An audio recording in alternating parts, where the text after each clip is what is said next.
Halo semuanya, di depan saya ada LENOVO Tab K11E dan kali ini saya akan menunjukkan cara mengatur ulang preferensi di perangkat ini.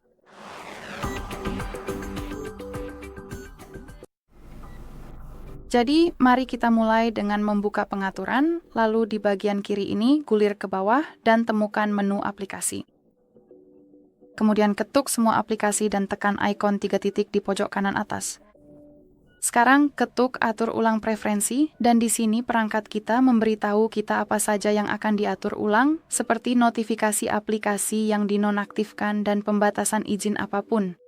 Selain itu, jangan khawatir Anda tidak akan kehilangan data aplikasi apapun, jadi cukup ketuk atur ulang aplikasi dan tunggu hingga proses ini selesai.